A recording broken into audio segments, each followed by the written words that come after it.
Welcome to a Foxy Tech Tips tutorial on changing the reversing tone on the Seat Arona.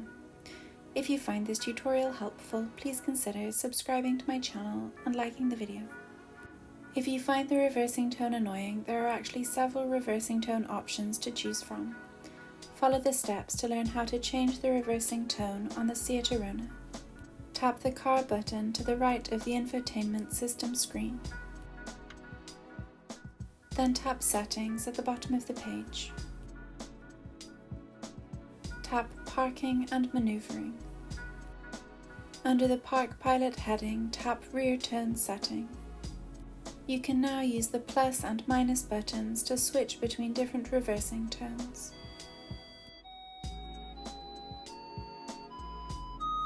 Whichever tone you leave it on will be your new reversing tone. And that draws an end to this tutorial. Please like the video if you found it helpful and subscribe to Foxy Tech Tips for more Seat Arona tips and tricks.